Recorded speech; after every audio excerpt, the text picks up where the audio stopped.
साथियों नमस्कार। स्वागत है आप सभी का आपके अपने इस YouTube चैनल 12 क्लासेज के नए प्लेटफॉर्म पर।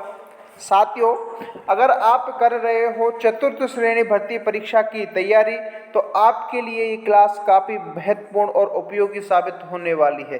दोस्तों, जैसा कि आप सभी को पता है कि अब आपकी परीक्षा के लिए मात्र 1 महीना से भी कम समय रह चुका है।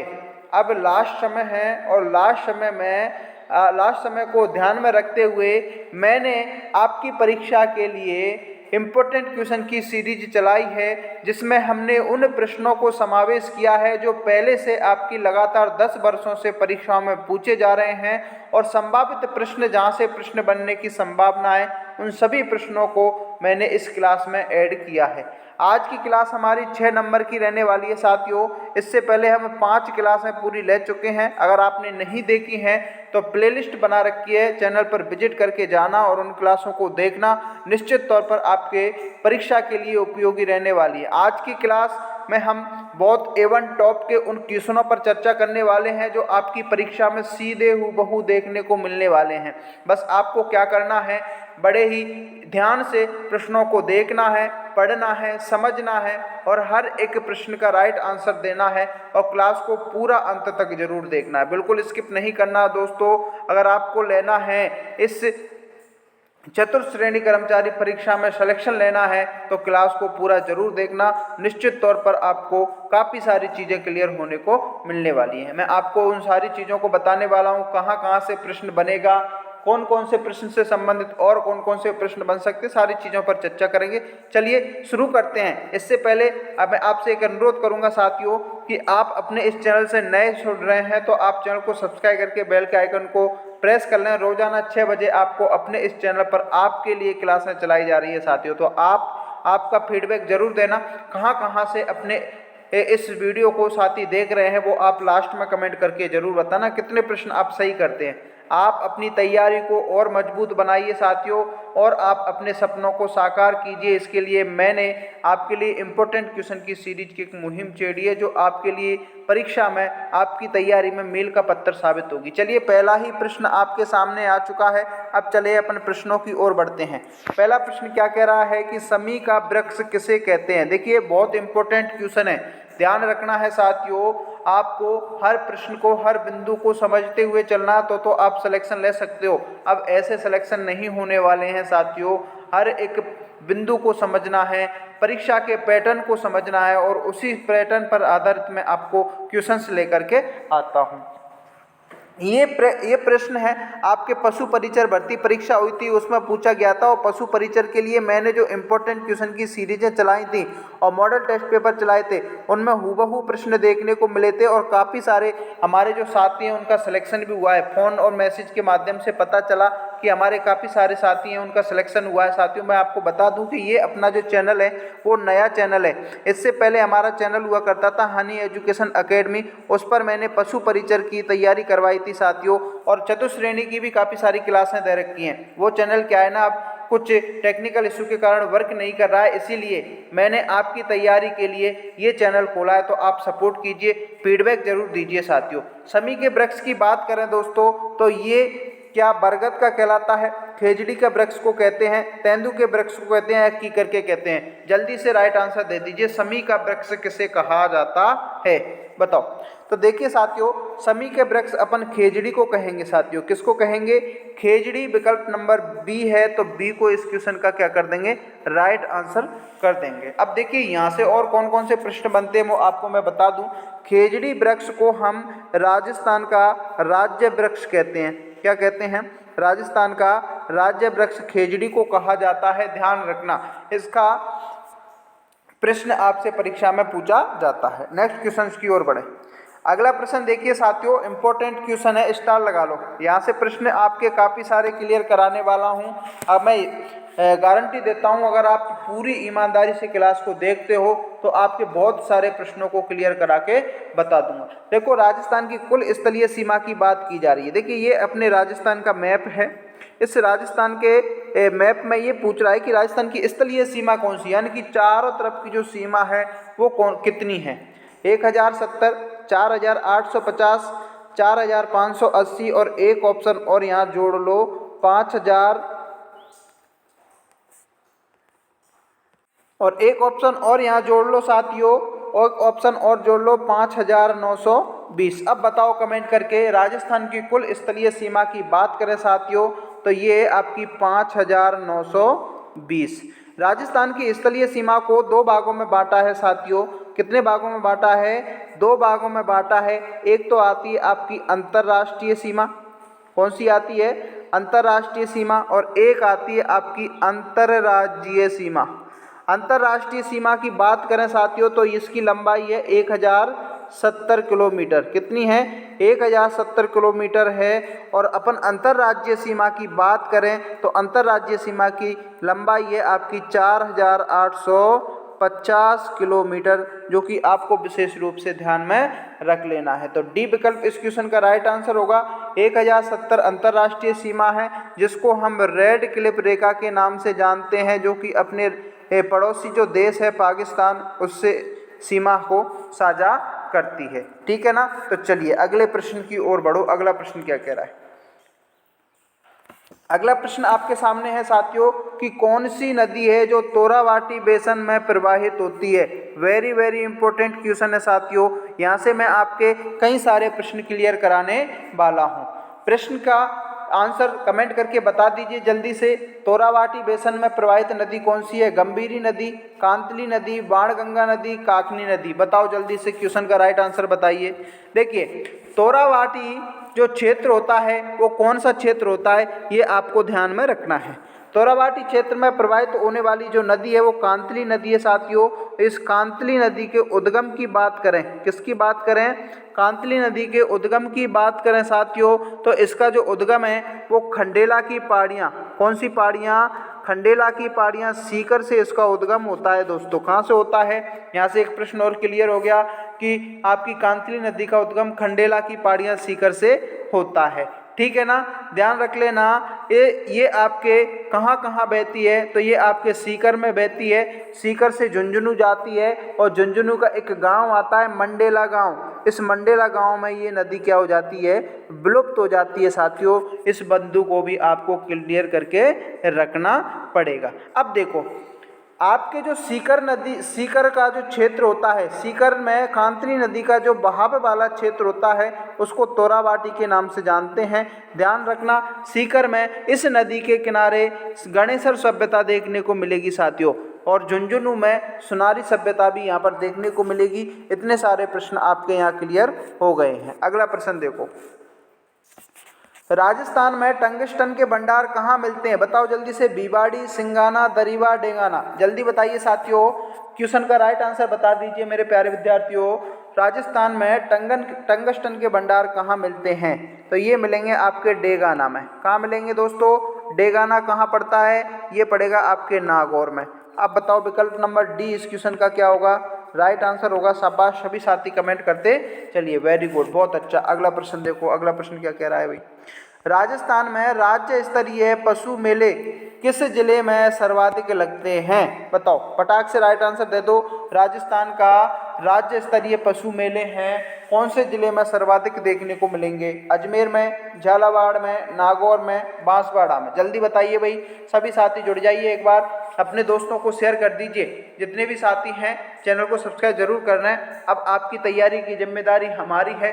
अंतिम समय में आपको इतना अभ्यास करा दिया जाएगा कि आप अपनी सफलता सुनिश्चित कर सकते हैं। अंतिम समय में रिवीजन और अभ्यास आपके लिए महत्वपूर्ण होते हैं। जो विद्यार्थी जितना ज़्यादा अभ्यास करता है वही सिलेक्शन लेके जाता है। राज्य स्तरीय पशु मेले सर्वाधिक आपके नागौर जिले में लगते हैं दोस्तों। सी विकल्प इस क्वेश्चन का राइट आंसर हो जाएगा। इम्पोर्टेंट क्वेश्चन आ गया साथियों।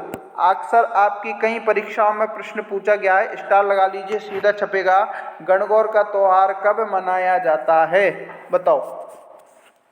भाद्रपद कृष्ण तृतीया, चैत्र शुक्ल तृतीया, श्रावण शुक्ला तृतीया, चैत्र कृष्ण अष्टमी। बताओ। देखो, गणगौर के त्योहार की बात की जा रही है साथियों, तो ये आपका महीना आता है चैत्र का। चैत्र महीने का पक्ष आता है शुक्ला पक्ष, और शुक्ला पक्ष की तृतीया को आपकी गणगौर मनाई जाती है। गणगौर की सवारी आपको बहुत प्रसिद्ध देखने को मिलेगी, जयपुर में निकलती है। ये त्यौहार आपके शिव और पार्वती का प्रतीक माना जाता है। ध्यान रखना, शिव पार्वती का प्रतीक गणगौर त्यौहार को माना जाता है। गणगौर त्यौहार आपके चैत्र के शुक्ल पक्ष की तृतीया को मनाई जाती है। एक प्रश्न आपका पूछा जाता है कि कजली तीज कब मनाई जाती है, तो वो मनाई जाती है आपके भाद्रपद की कृष्ण पक्ष की तृतीया को कजली तीज मनाई जाती है। एक प्रश्न पूछा जाता है हरियाली तीज, कौन सी तीज? हरियाली तीज। तो हरियाली तीज आपकी मनाई जाती है साथियों श्रावण शुक्ला तृतीया को। चैत्र कृष्ण अष्टमी को क्या मनाया जाता है? चैत्र कृष्ण अष्टमी को आपका शीतला माता मंदिर बढ़ता है दोस्तों। शीतला माता का मंदिर, शीतला माता का मेला चैत्र कृष्ण अष्टमी को लगता है। ध्यान रखना, चाकसू जयपुर में। इतने सारे प्रश्न आपके यहाँ से क्लियर हो गए हैं। अगर आपको क्लास अच्छी लग रही हो तो एक शेयर जरूर करें अपने साथियों को, और जो साथी चैनल से नए हैं वो सब्सक्राइब जरूर कर लें। अगला प्रश्न देखो, उड़न गिलहरी के लिए प्रसिद्ध अभ्यारण्य कौन सा है? इंपॉर्टेंट लगा लो भाई। उड़न गिलहरी के लिए प्रसिद्ध अभ्यारण्य बताइए साथियों, जल्दी से राइट आंसर बता दीजिए। ताल छापर अभ्यारण्य जो कि आपके चूरू में पड़ेगा। गजनेर अभ्यारण्य आपके बीकानेर जिले में पड़ेगा। यहाँ से भी सीधा प्रश्न पूछा जाता है कौन सा अभ्यारण्य कहाँ पड़ता है, और यही प्रश्न आपके पशु परिचर में भी पूछा था, स्टेनोग्राफर में भी पूछा था, सेट भर्ती परीक्षा हुई थी उनमें भी इसी पैटर्न से प्रश्न आया था। उसमें आया था केवलादेव घनापक्षी अभ्यारण्य कहाँ था, एक में पूछा गया था सरिस्का कहाँ था। तो ये ऐसे प्रश्न आपकी परीक्षा में पूछ लिए जाते हैं। केवलादेव घनापक्षी अभ्यारण्य आपके भरतपुर में जाया जाएगा। सीता माता अभ्यारण्य आपके प्रतापगढ़ में जाएगा। अब प्रश्न ये कह रहा है कि उड़न गिलहरी के लिए प्रसिद्ध कौन सा है, तो वो आपका सीता माता अभ्यारण्य है। डी विकल्प इस क्वेश्चन का राइट आंसर हो जाएगा। नेक्स्ट क्वेश्चन की ओर बढ़ते हैं। अगला प्रश्न देखो भाई, मारवाड़ यूथ लीग के संस्थापक कौन हैं? बताओ, मारवाड़ यूथ लीग के संस्थापक कौन हैं? जयनारायण व्यास, माणिक्यलाल वर्मा, विजय सिंह पथिक, हीरालाल शास्त्री। जल्दी बताओ इस क्वेश्चन का right answer. Marwar youth league के संस्थापक जयनारायण व्यास को माना जाता है। ए विकल्प is the right answer this question guys. Next question की ओर बढ़ते हैं। अगला प्रश्न क्या है, जल्दी से राइट आंसर बताइए, फटाफट बताइए। बताओ, नाम का आभूषण। देखिए यहाँ पे टाइपिंग मिस्टेक हो चुकी है। मैंने टोटी नाम का आभूषण यहाँ पर लिखा था, लेकिन टोटी यहाँ पर लिखा नहीं हुआ है। यहाँ आपको पढ़ना है टोटी। टोटी नाम का जो आभूषण है वो कहाँ पहना जाता है? बताओ बताओ भाई, टोटी नाम का आभूषण कहाँ पहना जाता है? गले में, हाथ में, नाक में, कान में? जल्दी बताओ। टोटी नाम का जो आभूषण है आपके कान में पहना जाएगा दोस्तों। डी विकल्प इस क्वेश्चन का राइट आंसर हो जाएगा। अगला देखो, जितने भी साथी डी विकल्प का चयन कर रहे हैं सभी सही रहने वाले हैं, शाबाश, वेरी गुड। अगला प्रश्न की ओर बढ़ो। अगला प्रश्न आपके सामने है साथियों, पढ़ो। राजस्थानी भाषा साहित्य अकादमी कहाँ स्थित है? देखिए, राजस्थानी भाषा साहित्य अकादमी से भी आपके प्रश्न पूछा जाएगा। ध्यान रखना, एक प्रश्न आपका पक्का है यहाँ से, इसलिए इस टॉपिक को भी आपको क्लियर करके चलना है। राजस्थानी भाषा साहित्य अकादमी का कहाँ स्थित है? बताओ जल्दी से, 10वें क्वेश्चन का राइट आंसर बताओ। राजस्थानी भाषा साहित्य अकादमी आपके उदयपुर जिले में देखने को मिलेगा दोस्तों। कौन से जिले में? उदयपुर जिला, जिसको हम झीलों की नगरी के नाम से जानते हैं। ध्यान रखना, बी विकल्प इस क्वेश्चन का राइट आंसर हो जाएगा। अगला क्वेश्चन देखिए साथियों, जोधपुर का वह कौन सा स्थान है? प्रश्न क्या पूछ रहा है? जोधपुर का वह कौन सा स्थान है जो छत्री नहीं, यहाँ पर साथियों छत्रियाँ आएगा। क्या आएगा?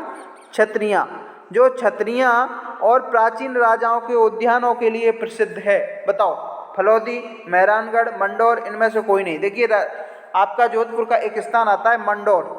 मंडौर जो स्थान आता है जो कि आपकी छत्रियों और प्राचीन राजाओं के उद्यानों के लिए आपके लिए देखने को मिलता है। ध्यान रखना, कौन सा? मंडौर, जोधपुर। यहाँ पर सबसे बड़ी छतरी अजीत सिंह की देखने को मिलेगी साथियों। मंडौर जोधपुर में सबसे बड़ी छतरी किसकी देखने की मिलेगी? अजीत सिंह की देखने की मिलेगी।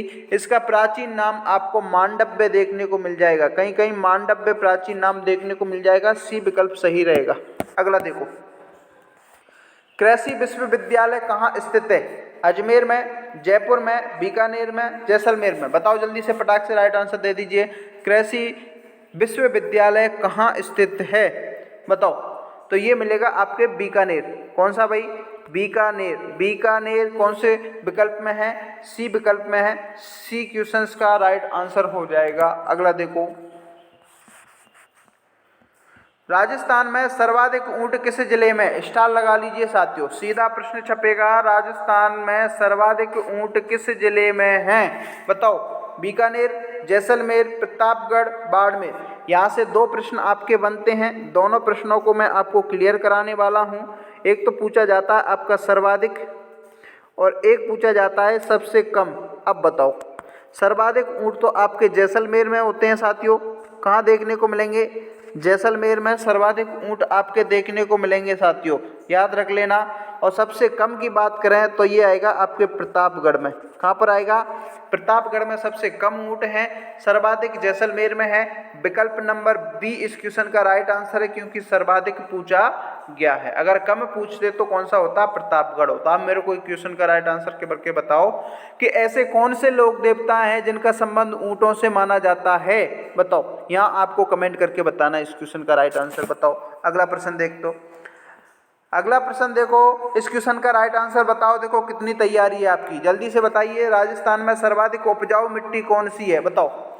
राजस्थान की सर्वाधिक उपजाऊ मिट्टी कौन सी है? जलोढ़ मिट्टी, दोमट मिट्टी, रेतीली मिट्टी, इनमें से कोई नहीं। जल्दी बताओ इस क्वेश्चन का राइट आंसर। राजस्थान की सर्वाधिक जो उपजाऊ मिट्टी है वो दोमट मिट्टी है साथियों। बी विकल्प इस क्वेश्चन का राइट आंसर हो जाएगा। अगला देखिए, केंद्रीय ऊंट अनुसंधान केंद्र कहाँ स्थित है? देखिए वुड की जगह यहाँ पर क्या आएगा? ऊंट आएगा। टाइपिंग मिस्टेक हो जाती है साथियों। केंद्रीय ऊंट प्रजनन केंद्र कहाँ है? आपको याद होना चाहिए साथियों। केंद्रीय ऊंट प्रजनन केंद्र आपके जोहड़बीड़ बीकानेर में है। ए विकल्प इस क्वेश्चन का राइट आंसर होगा। अगला देखो, अगला प्रश्न क्या कह रहा है।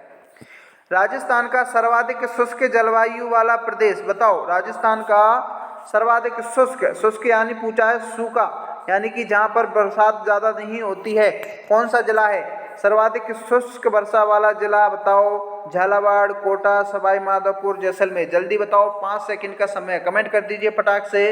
राजस्थान में सर्वाधिक शुष्क जलवायु वाला जिला आपका जैसलमेर आता है साथियों। कौन सा आएगा? जैसलमेर। जैसलमेर कहाँ बेटा है? डी विकल्प में है, तो डी को पकड़ के लॉक कर दो गुरुजी। शाबाश, वेरी गुड। जितने भी साथी डी विकल्प का चयन कर रहे हैं सभी का सही रहने वाला है। अब मैं आपसे यहाँ से एक प्रश्न पूछ रहा हूँ कि सर्वाधिक आर्द्र वाला जिला, आर्द्र जलवायु वाला जिला कौन सा है? यहाँ से भी प्रश्न पूछा जाता है। तो आर्द्र वाले की पूछा तो आप झालावाड़ की ओर चले जाना। अगला प्रश्न देखो, राजस्थान में राष्ट्रपति शासन कितनी बार लगाया गया? बताओ। राष्ट्रपति शासन कितनी बार लगाया गया? 6 बार, 4 बार, 3 बार, 2 बार। जल्दी बताओ, राजस्थान में राष्ट्रपति शासन कितनी बार लगाया गया है? 4 बार लगाया गया दोस्तों। कितनी बार? 4 बार। किस विकल्प में? बी में। तो बी को पकड़ के लॉक कर दो। आगे देखो, राजस्थान में प्रसिद्ध सोने चांदी की हवेली, वेरी इंपॉर्टेंट क्वेश्चन है साथियों। राजस्थान में प्रसिद्ध सोने की हवेली, सोने व चांदी की हवेली कहाँ स्थित है? महेंद्रसर, झुंझुनू, लक्ष्मणगढ़, सीकर, कैथून, कोटा, रामगढ़ वाला। प्रसिद्ध सोने चांदी की हवेली पूछी है साथियों, बताओ जल्दी से। और प्रसिद्ध सोने चांदी की हवेली की बात करें तो ये आपके महेंद्रसर, कहाँ पर? महेंद्रसर, जो कि आपके झुंझुनू वाले ज़िले में देखने को मिलती है, वहाँ पर आपको देखने को मिल जाएगी। ए विकल्प इस क्वेश्चन का राइट आंसर हो जाएगा। नेक्स्ट क्वेश्चन की ओर बढ़े, इंपॉर्टेंट क्वेश्चन लगा लीजिए। यहाँ से प्रश्न आपका बनेगा साथियों, पूर्व का वेनिस राजस्थान के किस शहर को कहा जाता है? जयपुर, अजमेर, उदयपुर, चित्तौड़गढ़। देखिए पूर्व के वेनिस की बात की जा रही है तो आपका उदयपुर जिला आ जाएगा। कौन सा जिला आएगा? उदयपुर जिला। किस विकल्प में है? विकल्प नंबर सी में है, तो सी इस क्वेश्चन का राइट आंसर होगा। लेकिन यहाँ से एक प्रश्न और पूछा जाता है कि पूर्व का पेरिस किस जिले को कहा जाता है? क्या पूछा जाता है? पूर्व का पेरिस पूछे तो आपको जयपुर जिले में आ जाना है। कौन से जिले में आ जाना है? जयपुर जिले में, ध्यान रखना है, ठीक है ना। अजमेर को अपन राजस्थान का हृदय कहते हैं साथियों, यहाँ से भी प्रश्न पूछा जाता है। और चित्तौड़गढ़ को राजस्थान की भक्ति और शक्ति की नगरी, राजस्थान का गौरव चित्तौड़गढ़ जिले को कहा जाता है। तो साथियों ये आज की क्लास जिसमें हमने आपके लिए अति महत्वपूर्ण प्रश्नों पर चर्चा की जो आपकी परीक्षा के लिए हूबहू देखने को मिलने वाले हैं। अगर आपको क्लास अच्छी लगी हो तो एक लाइक करें, शेयर करें। जो साथी चैनल पर नए हैं वो चैनल को सब्सक्राइब जरूर कर लें। मिलते हैं नेक्स्ट वीडियो में, तब तक के लिए जय हिंद, जय Bharat, bye bye, take care. Comment जरूर करके बताना कि आप कहाँ से जुड़ रहे हैं।